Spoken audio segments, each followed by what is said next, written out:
Doctor, ¿qué hábitos nos recomienda para tener una vida saludable, un corazón sano? Que es su especialidad también.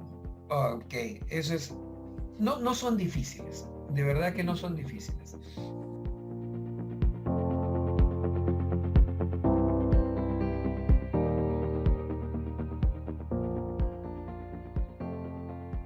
Hola, ¿cómo están? Estamos en un nuevo conversatorio, un espacio donde compartimos conocimiento de salud y negocios. Mi nombre es Luis León, soy CEO y cofundador de Acceso. Y el día de hoy conversaremos con un especialista en la salud. Él es médico cardiólogo, tiene mucha experiencia en investigación y ha trabajado en la industria farmacéutica. Él es el doctor Jorge A. ¿Cómo está? Bienvenido. ¿Cómo estás? ¿Qué tal? Qué gusto saludarte. Muchas gracias por esta invitación. Listo, doctor. Quiero comenzar con una pregunta personal. Preguntarle por qué se decidió a estudiar medicina. ¿Qué es lo que más le gusta de su profesión? Qué interesante pregunta. Y es una pregunta que probablemente no nos hacen a menudo. Mira, ¿por qué hacer medicina es muy complejo, ¿no? Desde mi punto de vista, desde mi apreciación, creo que es el complemento, es el arte, porque nosotros los médicos consideramos que la medicina no es una ciencia, sino es un arte. Es un arte que congrega muchas ciencias, y ante la necesidad y el deseo innato mío de siempre hacer ciencia, me gustaba la química, la física, la biología y todo lo que tiene que ver con ciencia, y creo que la medicina es lo que aglutina todo este tipo de ciencias. Eso fue el principal motor para mí para estudiar medicina, y de hecho el soporte y el apoyo a los pacientes, el darle una atención digna a cada paciente. Yo fui, no con una enfermedad severa, pero asma, que era una enfermedad muy frecuente en los jóvenes, en los niños. Fui un asmático, y creo que eso también me inspiró a que no tengo una familia de médicos, así que eso me hizo ser médico. Qué interesante. Sufrió de asma de pequeño. Así es. De los feos, de los severos. Así.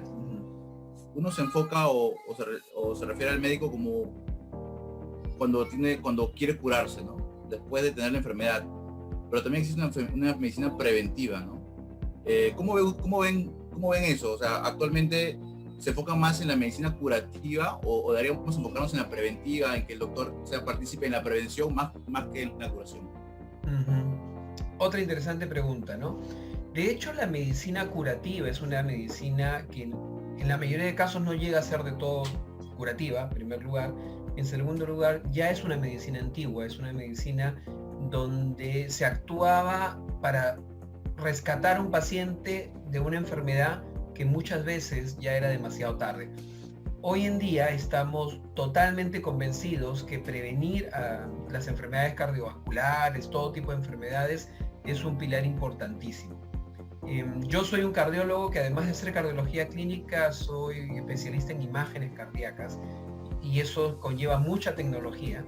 Y hoy en día la tecnología nos permite predecir enfermedad, nos permite predecir por muchos años eventos cardiovasculares, por ejemplo. Entonces yo creo que hoy en día el chequeo preventivo, pero el buen chequeo preventivo, no el que se suele hacer, nos adelanta 15, 20 años a un cuadro, un desenlace que se manejaba antes curativamente, ¿no? Por ejemplo, tener un infarto para nosotros hoy día es llegar muy tarde. Hoy día estamos trabajando cuando recién la placa de colesterol se está comenzando a formar. Okay. Interesante. Y tocó la parte de tecnología. Y ya que tocó esa parte, cuando el mundo cambió, ¿no? Las personas cambiaron, los doctores cambiaron. ¿Qué opina de la tecnología en la salud? Tenemos a la telemedicina actualmente entrando, ¿no? Es una herramienta que complementa, es una herramienta que tiene un futuro, que se va a quedar. ¿Cómo ve usted? Primero, la telemedicina, y segundo, las tecnologías que han salido ante toda esta coyuntura. En torno a la telemedicina, ¿no? Sí, cuando hablamos de tecnología en salud, pues hablamos de un millón de cosas, ¿no? Correcto. Pero si hablamos de la telemedicina o telehealth, que es los conceptos que se están manejando hoy en día, en realidad para el médico peruano, yo soy un médico, yo tengo 48 años, 20 años de carrera, todavía soy un médico tradicional, y de hecho nos ha costado desde el punto de vista conceptual hacer ese switch de entre el tener que tocar al paciente, en tener que estar con él, en el conversar, en examinar al paciente. La pandemia nos obligó a cambiar y algunos hicimos el switch rápidamente y ahora hemos hecho un mix. Y yo creo que la telemedicina vino para quedarse. Nos ahorra mucho tiempo, nos evita el contacto que en algunos casos puede ser peligroso. No es del todo, obviamente, muchas veces tú tienes que tomar la decisión de decirle mejor vaya al consultorio, necesito hacer una prueba especial, pero en la gran mayoría de casos, o en el caso de pacientes crónicos, como los hipertensos, por ejemplo, ante estas circunstancias no es necesario que salga. Aparte del contacto, el face to face, hoy día hablamos de telemedicina desde el mensaje de texto, ¿no? El cual es a veces estresante e inadecuado muchas veces, pero también es telemedicina, el mensaje de texto doble vía, desde la respuesta y la pregunta del paciente. Hablamos del telemonitoreo, hoy día tenemos dispositivos para control de presión arterial que o bien el paciente escribe su presión cada hora o bien el paciente se conecta a un sistema Bluetooth, va al teléfono y le llega al cardiólogo el perfil de presión arterial, y lo mismo pasa con glucosa, lo mismo pasa con una serie de parámetros que hoy en día se pueden monitorizar perfectamente. Nos ha costado, pero creo que vino para quedarse y ya es un producto más que tenemos, ¿no? Correcto. Y la hipertensión tocó esa enfermedad, una enfermedad silenciosa, pero que mata, ¿no? Y son 7.5 millones de personas los que mueren al año por esa enfermedad. ¿Qué es la hipertensión arterial, doctor? En palabras simples, la hipertensión es una enfermedad, y yo siempre les digo a mis pacientes que recuerden cuando riegan el jardín, ¿no? Con la manguera, ¿no? Y si nosotros apretamos un poquito la manguera, el chorro de agua sale con mucho más fuerza. Eso es presión. ¿Y qué estamos haciendo? Estamos contrayendo nosotros la manguera para que aumente el flujo de agua. Si esto lo extrapolamos a la sangre y a los conductos y a las arterias tienen una capa muscular y fibrosa alrededor de este tubo que es la arteria, que es dinámica, se contrae y se relaja de acuerdo a las necesidades del organismo. Por ejemplo, si yo estoy corriendo, mis piernas necesitan más flujo sanguíneo y mis arterias se van a contraer para que llegue más sangre, como hacemos cuando queremos llegar el chorro de agua más lejos. Lo mismo hace nuestro cuerpo y hace que la sangre llegue más adecuadamente a los pies, a las piernas. Eso es presión, eso es la presión normal. ¿Qué es hipertensión? Hipertensión es una alteración que por alguna razón y por muchas causas las arterias se quedan contraídas o se contraen exageradamente en condiciones que no son necesarias. Estás sentado y tu presión está alta. Y eso sí comienza a generar daños en los diferentes órganos, ¿no? Que lo llamamos nosotros daños en los órganos blancos, porque están recibiendo inadecuadamente, en momentos inadecuados, mucha presión de sangre, que al final termina dañando las arterias y los órganos.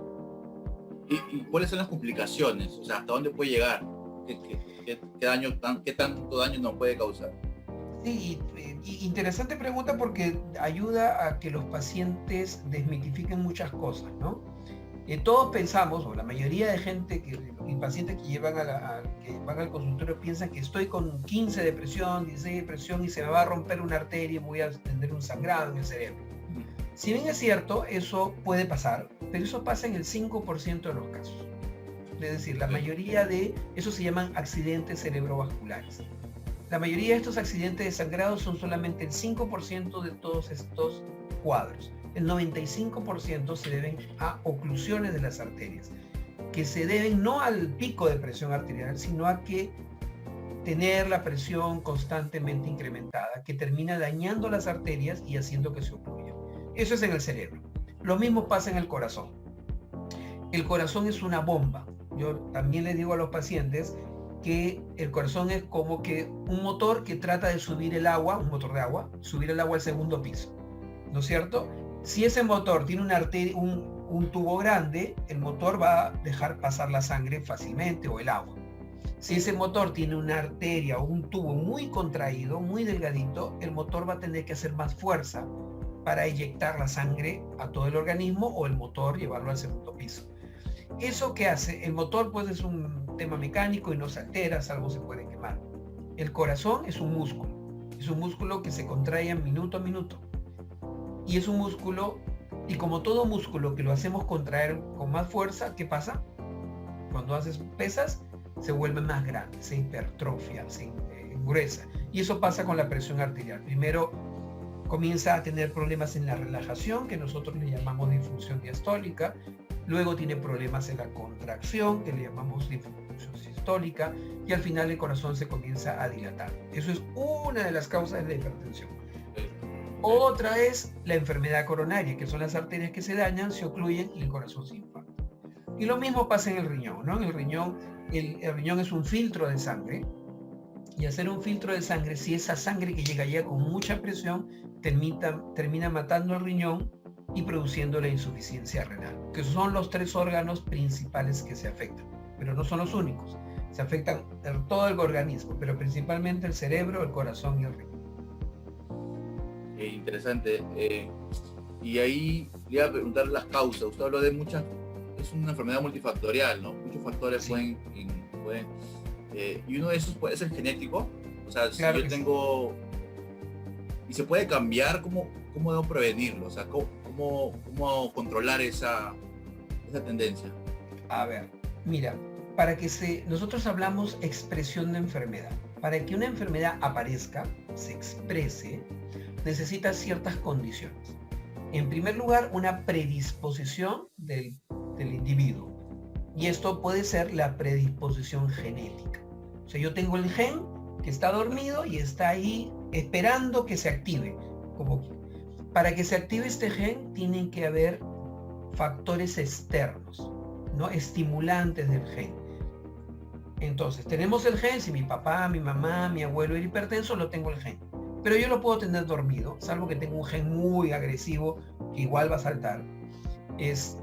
Si yo tengo esos antecedentes familiares, por ejemplo, pero tengo exceso de consumo de sal, uso tabaco, no hago ejercicio, tengo sobrepeso, estoy obeso, todo eso son factores que gatillan el gen y hacen que se exprese la enfermedad. Entonces, por eso los obesos, los diabéticos, los sedentarios son los que más desarrollan hipertensión arterial, lo cual no quiere decir que un flaco también desarrolle, pero son los menos. Entonces es el ambiente, el entorno, lo que hemos hecho con nuestro cuerpo y nuestra predisposición genética para que se exprese la enfermedad. Multicausal sí, porque puede ser, algunos somos sensibles a sal, otros son sensibles a la obesidad, otros son sensibles a la glucosa. Hay muchos factores, en verdad hay tantos, lo cual hace que la hipertensión sea tan difícil de manejar. Y yo no puedo darme cuenta, ¿no? O sea, yo puedo tener hipertensión alta y no puedo sentir nada, ¿no? O sea, eso es... Hasta que sale un síntoma, ya estoy más avanzado, debería tratarme inmediatamente. ¿Cómo funciona eso? Sí, en realidad, cuando uno estudia medicina y estudia las enfermedades, existen los que se llaman los signos o síntomas, voy a usar un nombre raro ahí, patognomónicos, vamos a traducirlo, son los signos y los signos clásicos. Okay. Por ejemplo, ahorita sabemos que el COVID te da fiebre y te da pérdida del gusto y te da pérdida del olfato. Esos son signos patognomónicos o muy clásicos del COVID. Cuando te da eso, tú dices, tengo COVID. Puede ser que no también, pero pues, la mayoría de casos son que sí. La hipertensión arterial no tiene síntomas ni signos clásicos. No tiene. Entonces, no, que me duele la cabeza. Hay 1500 causas de dolor de cabeza. Me agito. Hay otras causas. Entonces, no hay un síntoma que sea clásico. Como tú bien dices, de repente el paciente un día de estos hace una emergencia, una urgencia hipertensiva, se le sube mucho la presión y ya se dieron cuenta que es hipertenso. Pero probablemente ya pasaron 10 a 15 años desde que debió hacerse el diagnóstico. Ok, vida saludable, o sea, ejercicio, comer bien, comer sano, comer bajo sal. Eso es lo que deberíamos hacer. Eso es muy... No tengamos hipertensión. Sí, de hecho sí, ¿no? Eso es muy fácil decirlo y muy difícil hacerlo. Okay. Hoy día correcto. preparaba yo algo y mi hija me decía, tú eres el que dice que no deben usar tanta sal. Pero es cierto, o sea, en realidad yo creo que tenemos que tener un balance.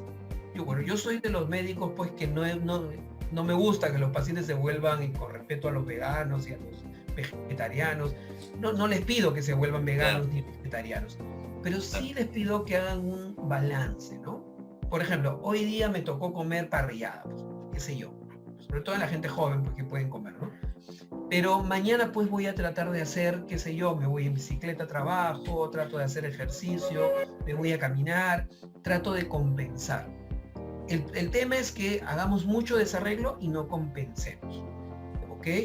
O que hagamos demasiado desarreglo y compensemos muy poquito, ¿no? Entonces hay que tener algún balance, ¿no? Porque, por ejemplo, el exceso de alcohol es malo, pero pequeñas cantidades de alcohol no es malo.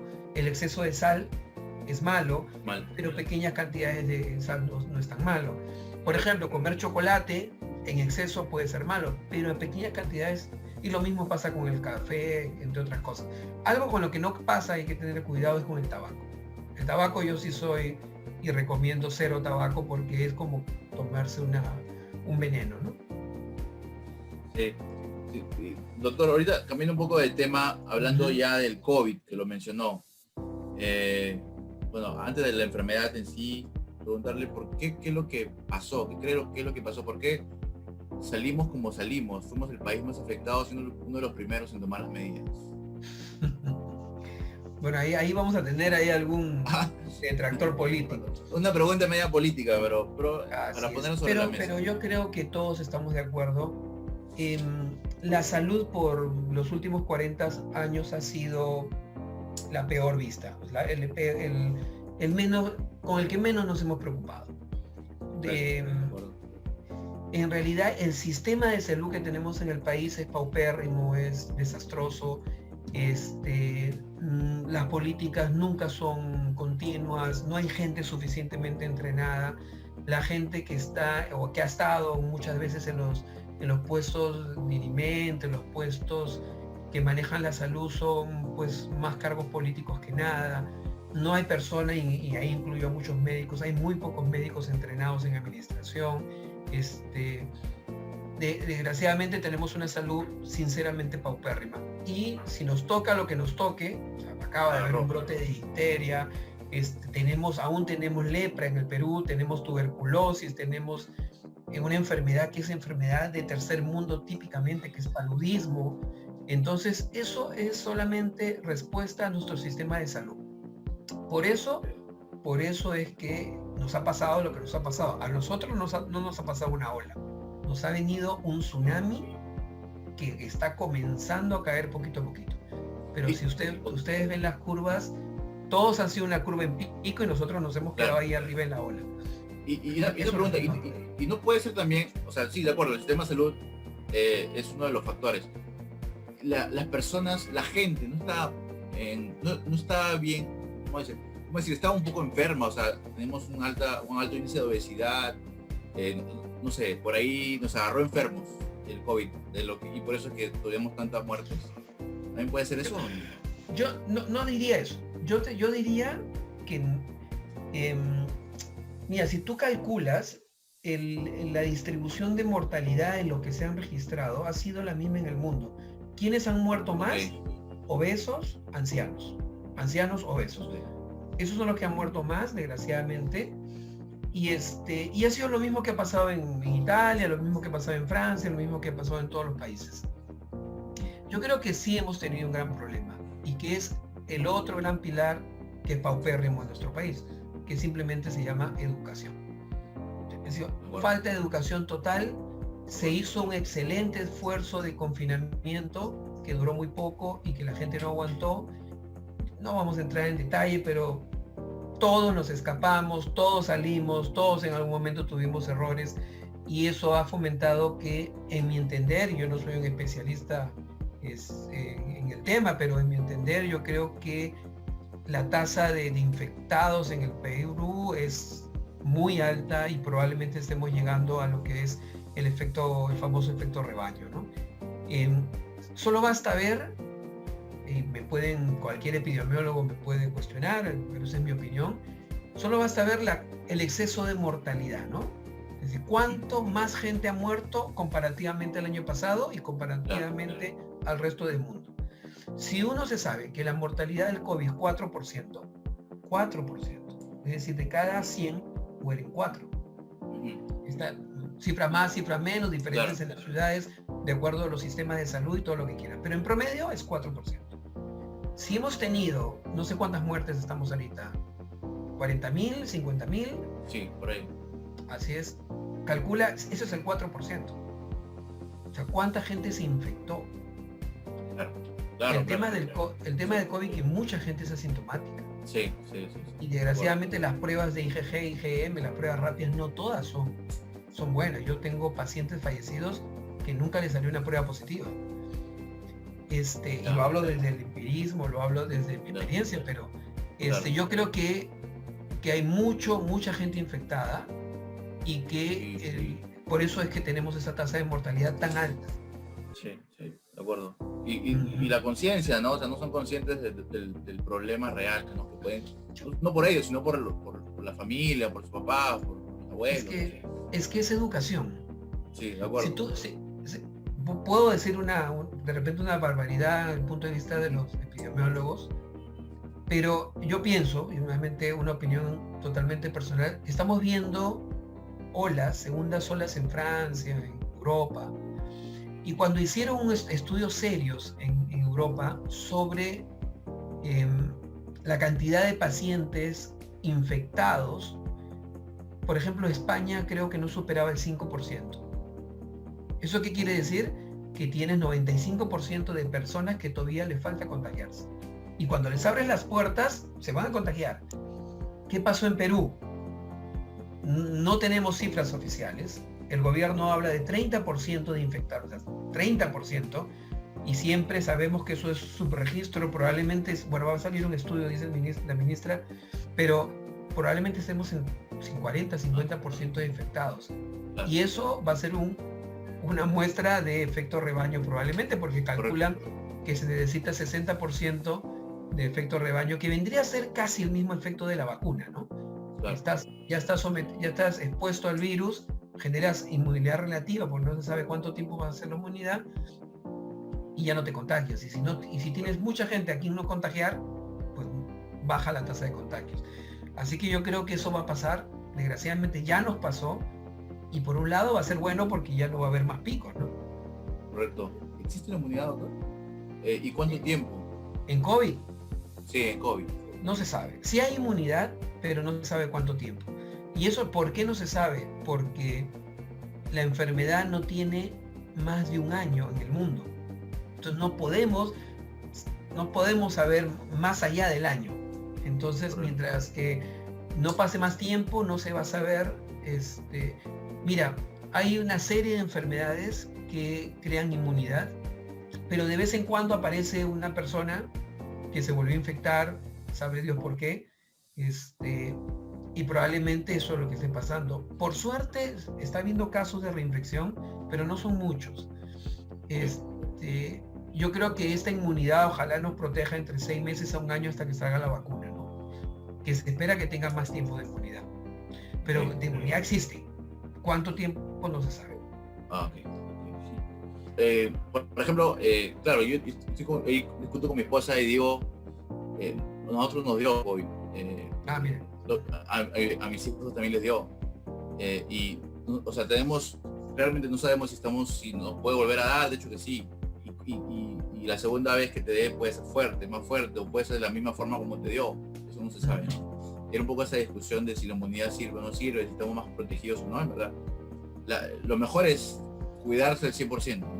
Sí, de hecho que sí. De hecho, mientras no se sepa, hay que cuidarse, y eso es la recomendación a todos los pacientes que han tenido COVID. Tienen que usar las mismas medidas de protección, la misma medida que han estado usando. Yo diría sí. Esto no es una charla médica, me dijiste que era como una conversación. Total. No, puedo decir cosas que no son científicamente precisas. Por favor. Yo diría que podrían ser, de verdad, a mí cada 15 días me toman la prueba rápida en el trabajo Y hoy en día, si no he sentido nada, yo ruego que me salga positiva. Y no me sale positiva. Porque si me sale IgG, que ya tuve la enfermedad, yo me sentiría, creo, un poquito más tranquilo. Pero tampoco igual, sigo cuidándome y sigo cuidando a mí. Claro. Sobre Así todo que yo eso. creo que te puedes sentir un poquito más tranquilo. Bueno, que lo escuche mi esposa, sí. Es súper bueno que lo diga, súper bueno que sin lo diga. Dejar de cuidarse, sin dejar de cuidarse porque no se sabe. De todas maneras. Doctor, ¿qué hábitos nos recomienda para tener una vida saludable, un corazón sano? Es su especialidad. Ok, eso es... No son difíciles, de verdad que no son difíciles. Mira, uno de los... Acá vamos el 29, si mal no recuerdo, de celebrar el día del accidente cerebrovascular. No es un festejo, no es una celebración, es para recordar a las personas que eso es una de las principales complicaciones de la enfermedad cardiovascular. Y la campaña de este año fue Muévete, es decir, hay que moverse. ¿Ok? Yo creo que tenemos una enorme oportunidad de movernos. Las bicicletas que ya están siendo un problema, es una excelente oportunidad de alejamiento social, de falta de no subir un micro y de hacer actividad física. Caminar es otra buena opción. Si lo que queremos poner en números, muchos me preguntan, pero ¿cómo? ¿Cuánto? ¿Qué camino? ¿Corro? ¿No corro? ¿Hago footing? Mire, ya se demostró que caminando 10.000 pasos al día, y eso es una forma de medir, es bastante saludable. 10.000 pasos... ¿Cómo lo medimos? ¿Perdón? Ahí voy. ¿Cómo lo pasos, ahí voy. El que no tiene mayor tecnología, 10.000 pasos equivalen a una caminata normal, o sea, caminar, no correr, nada, caminar, de 30 a 40 minutos. Y el que le gusta la tecnología, y hoy en día casi todos tienen un smartphone, ahora los semáforos tienen geolocalización, no tienen que saber mucho, hay unos programitas que se bajan que cuentan los pasos. Uno lo prende, el programa en el dispositivo, y camina y después mira y le sale una métrica de cuántos pasos hizo al día.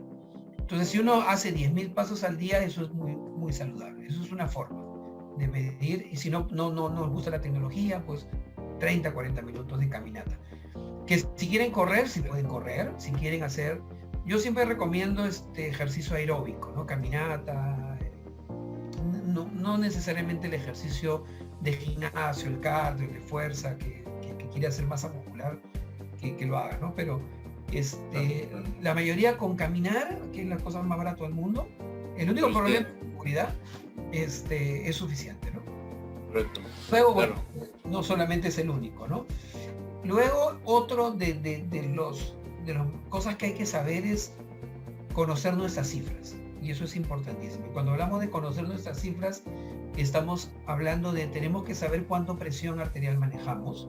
El punto de corte siempre va a ser en casa 130,80, debemos tener menos de 130,80, que es 13,8 para algunos. Debemos saber cuánto están nuestros niveles de colesterol. Entonces, otra cifra que al año debemos saber. Debemos saber cuánto está nuestra glucosa, que es otra cifra que debemos saber. Entonces, sabiendo nuestras cifras, vamos a tomar acción. Haciendo actividad física está muy bien. Y lo otro es, pues, evitar, eso sí, a toda costa los hábitos nocivos como el tabaco. El tabaco es cero, repito, el tabaco es pura toxina. Yo sé que es adictivo, pero el tabaco sí es algo muy, muy dañino para el organismo. Y luego evitar los excesos, ¿no? Los excesos de grasas poliinsaturadas, los excesos de harina, los excesos de azúcares, todo lo que sea exceso no es bueno. Y con eso hacer una vida, con eso ya estás haciendo una vida saludable. Claro. Y ya después si quieres comer hierbas todo el día, es tu tema, ¿no? Pero 130,80 me dijo de la hipertensión, ¿no? Sí, la nueva cifra que salió en el fines del 2018 en las guías internacionales han puesto como punto máximo 130,80. Esto es para la mayoría de personas, ¿no? Porque para el diabético, el coronario, la insuficiencia cardíaca tiene otras cifritas que hay que valorar. Pero para la población en general, 130,80, menos de eso se tiene que tener. Ok, y aquí, antes de terminar, doctor, quiero hacer una pregunta. O sea, ¿yo puedo tener presión alta una vez y de ahí medírmela y abajo? O sea, preocuparme cuando cuando sea permanente la presión alta, o cuándo preocuparme? Gracias nuevamente por la pregunta. Mira, también yo le explico mucho a los pacientes eso. El corazón late en un promedio de 60 a 100 latidos por minuto. O sea, en un minuto está latiendo entre 60 y 100. Cada latido es una presión. ¿Ok? No es que yo nací con 120 y me quedo con 120 toda la vida, no. Cada latido puedo tener 120, 125, 130, 135, 120, 110. Okay. Eso va a depender de las necesidades en condiciones normales de nuestro organismo. Si estoy caminando me va a subir un poquito, si corro me sube un poco más, si estoy estresado me sube un poco más. Entonces la presión no es única, siempre va a haber una variabilidad de la presión arterial. El secreto es que esa variabilidad no exceda los valores normales. Entonces si ya comenzamos a tener cifras que exceden el 130,80, entonces ya hay criterios para hacer el diagnóstico de hipertensión arterial. Muchas veces ya estamos frente a hipertensión arterial. Y entonces eso, si por ejemplo para nosotros tenemos que tomar 2 veces en momentos diferentes, en condiciones especiales, presiones por encima de estos valores, o que tenga una presión mayor de 160 en algún momento, hay ciertos criterios para hacer el diagnóstico. Una vez que ya se hace el diagnóstico de hipertensión arterial, que se conversa con el médico y demás, el paciente se queda para siempre como hipertenso. ¿Okay? Puede controlarse con dieta y bajar de peso y estar con presión normal, sigue siendo hipertenso. Puede tomar medicación, sigue siendo hipertenso, por más que sus presiones sean normales. Porque la hipertensión es un término estadístico, más bien, es un punto de corte estadístico donde se sabe que por encima de esas cifras, el riesgo de sufrir enfermedades va a incrementarse. Así que, si bien es cierto, si ya te he diagnosticado de hipertensión, te tienes que cuidar siempre. A veces tomar medicina siempre y eso se conversa con el médico. Claro. Clarísimo. Bueno, doctor, gracias por su tiempo. Ha sido súper interesante y hemos aprendido. Nada, cuidarse. Espero que esto pase rápido. La salud es primero. Sin la salud no hacemos nada. Quiero agradecerle por su tiempo, doctor, y espero que podamos vernos pronto. Gracias. Por supuesto, siempre un encanto. Muchas gracias. Gracias.